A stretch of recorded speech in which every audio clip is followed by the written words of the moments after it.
अस्सलाम वालेकुम। कैसे हैं सब? उम्मीद करती हूँ सब खैरियत से होंगे। हम भी बिल्कुल ठीक ठाक। हाँ जी, आज के जो व्लॉग का स्टार्ट हो रहा है वो कुछ इस तरह हो रहा है कि जो 15 मंथ में मतलब जो 15 माह वाला टीका होता है ना, वो मिन्हा को लगाना था हमने। तो इसके लिए हम करीबी एक हॉस्पिटल है घर के, वहाँ पहुँचे हैं। लेकिन वहाँ जाके हमें पता लगा है कि जो वैक्सीन वाले हैं, जो मतलब कि गवर्नमेंट की तरफ से वैक्सीनेशन वाले हैं, उन सब का जो है ना, उन्होंने की हुई है हड़ताल 1 महीने से तकरीबन, और वो वैक्सीन लग नहीं रही। तो इस वजह से हम फिर खसरा और रुबेला की लगा के ना वापस आ गए हैं। और वो मैं आपको नोटिस दिखा रही थी ना, वो उन्होंने वैक्सीनेशन सेंटर के बाद लगाया हुआ है कि ता हुक्म सानी तक ना ये बंद रहेगा। उसके बाद जी आके हम नाश्ता किए बगैर गए थे, क्योंकि वैक्सीनेशन का जो टाइम है ना वो 12 बजे तक होता है। तो 11 बजे उठे थे। इनको तो मैंने जल्दी जल्दी नाश्ता बना दिया था, इन्होंने वहाँ से ऑफिस जाना था और ख़ुद मैंने नाश्ता नहीं किया था। तो अब मैं आई हूँ, तो हाजिक ने आना है स्कूल से, तो उसके लिए मैं बना रही हूँ नाश्ता। पहले मैं अंडा फ्राई जो आपको दिखा रही थी ना, वो मैंने हाजिक के लिए बनाया था, लेकिन उसे कुछ ख़ास पसंद नहीं आया, तो इस वजह से मुझे ना अब ऑमलेट बनाना पड़ा है। तो जी नाश्ता हाजिक का भी हो गया है डन। अब इसके बाद मैंने ना हाजिक को लेके जाना है हॉस्पिटल। हुआ कुछ यूँ कि ना इसका गला नहीं मुसलसल ना ख़राब है और ठीक नहीं हो रहा। में बात यह है कि आजकल मौसम भी चेंज हो रहा है, स्मोक वाला मौसम है, और दूसरा इसे ना साथ साथ एलर्जी भी है परफ्यूम से, डस्ट वगैरह से। हो सकता है कि स्कूल में जाके ग्राउंड में खेलता है बच्चों साथ, वो मिट्टी वगैरह उड़ती है, तो इस वजह से ना थोड़ा मसला जो है वो प्रोलॉन्ग ही हो गया है। तो आज हमने कहा चलने डॉक्टर से कंसर्न कर लेते हैं। जी इधर हम ना अब नंबर लेके डॉक्टर का हाजिर का वेट वगैरह करवा के ना इंतज़ार कर रहे हैं अपनी बारी का। वो नंबर वाइज ना एक एक करके अंदर बुलाते हैं। घर आ गए तो उसके बाद जी मैंने बनाई है यखनी, और मिन्हा के लिए थोड़े से ना चावल। ये डॉक्टर ने भी यही कहा है कि आप अपनी डाइट में ना बच्चों की यखनी और शहद ना मस्ट कर दें, मतलब दवाई की तरह इन्हें ये दो चीज़ें दें। तो इस वजह से फिर मैंने कहा चलें यखनी बना लेती हूँ, सुबह स्कूल भी शौक से पी जाएगा और शाम में भी थोड़ी सी पिला दूँगी। तो जितनी देर तक ये जो गोश्त है डीप फ्रीज़ हो रहा है, उतनी देर तक इसका जो टिफ़न और बॉटल वगैरह स्कूल लेके गया था वो मैं इनका धो देती हूँ। चलें जी आ जाते हैं टाइटल की तरफ। जैसा कि मैंने बताया था कि थोड़ी बहुत मैं बताऊंगी कि किस तरह जो है बच्चों को सर्दियों में महफूज रखा जा सकता है। वो चीज़ें बताऊंगी जो मैंने इस्तेमाल की हैं और मुझे उनसे फ़र्क लगा है अभी तक, जो मैं मिन्हा और हाजिक पर ट्राई कर चुकी हूँ। तो जी सबसे पहले जो अगर इनका गला ख़राब हो ना, तो मैं सरसों के तेल में लौंग गरम करके ना, लौंग जो मसाले वाले होते हैं वो थोड़े से तवे पे तेल डाल के किसी प्लेट में और साथ ही लौंग डाल के ना उसको गरम कर लेती हूँ, और वो ना गले पे लगा देती हूँ रात को सोते हुए, तो उससे भी फ़र्क पड़ता है। दूसरा ये जब सर्दियों में नहाते हैं तो सॉक्स तो सारे बच्चे पहनते हैं, तो इनको भी ना मैं पहले जब नहा के फ़ारिग होते हैं ना, तो इनके पाँव के नीचे विक्स लगाती हूँ। जो विक्स बच्चों वाली मिलती है ब्लू कलर की और पिंक कलर की, उस तरह की वो विक्स लगाती हूँ लगाने वाली, और फिर ना ऊपर सॉक्स पहना देती हूँ। और जी इसके अलावा जो मैं करती हूँ वो ये करती हूँ कि अगर बहुत हाजिक को खांसी आ रही हो ना, इसको खांसी ना रुक रही हो, तो शहद के अंदर ना 2-3 कतरे ना अदरक का पानी देती हूँ। पानी किस तरह निकालती हूँ कि अदरक को पीस लेती हूँ एक कूंडे दस्ते में, हामन दस्ता या जो भी कहते हैं उसमें, और उसको निचोड़ती हूँ तो इसके अंदर से पानी निकल आता है। तो 2-3 कतरे, क्योंकि कड़वा होता है ज़्यादा मत दीजिएगा, 2-3 कतरे 1 चम्मच शहद में मैं देती हूँ। और एक और काम जो मैं इसका करती हूँ कि अगर ठंड मुझे लगे कि इनको लग गई, अभी तो खैर सीज़न चेंज हुआ है तो मैंने हल्के फुल्के नीचे से कपड़े पहनाने लग गई, इस वजह से अल्लाह मियाँ का शुक्र है ठंड से बचे हुए हैं, वरना इस मौसम में अक्सर बच्चों को ठंड लग जाती है।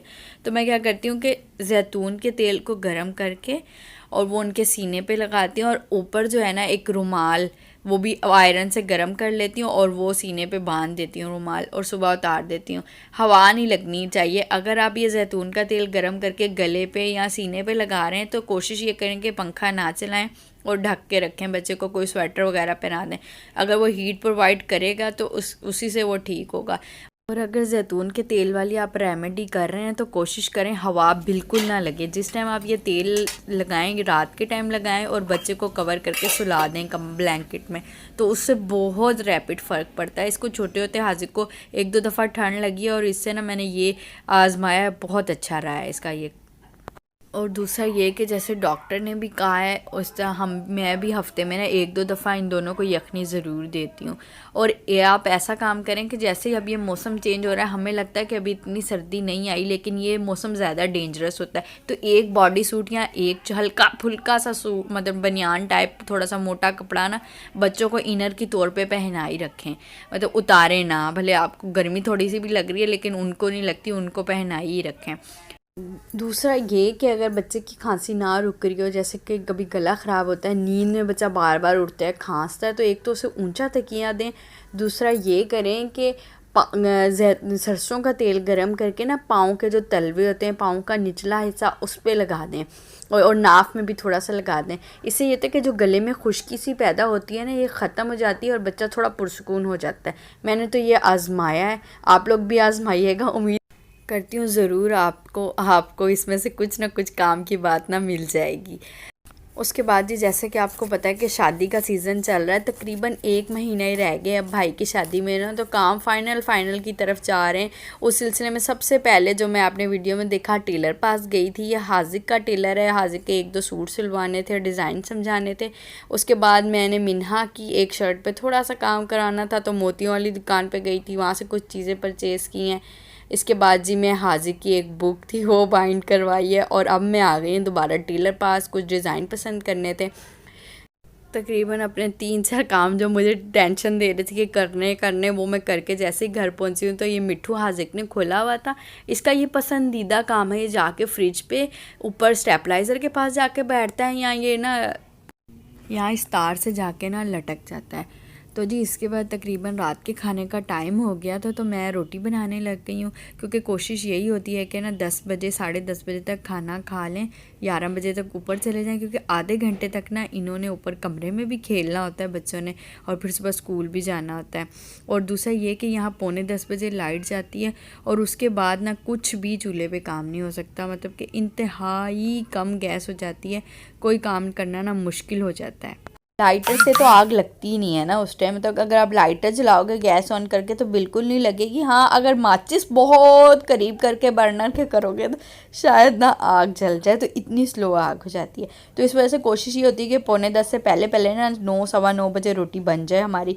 तो तकरीबन ना सारी हमारा जो है काम इस टाइम का हो गया था, रोटी बन गई थी। इसके बाद पापा इस टाइम आए हैं, तो वो आते हुए ना मछली ले आए हैं।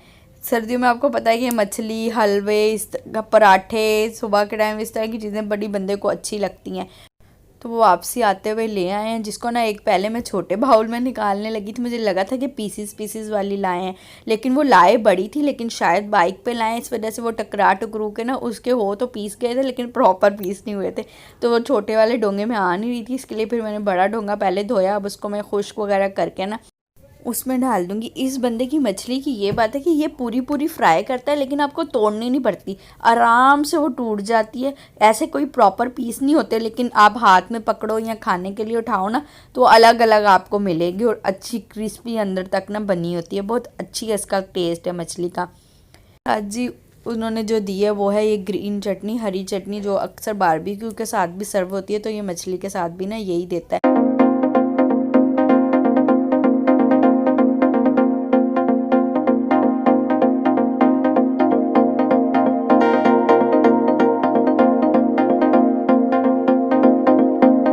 तो जी अब मैं बाहर आ गई हूँ, मिन्हा को मसरूफ़ करने के लिए ना सिर्फ हमने ये नई एक्टिविटी ढूंढी है, ये झूला लगाया है, तो ये बैठने वाले झूले पे ना मुकम्मल लेटने की कोशिश कर रही है।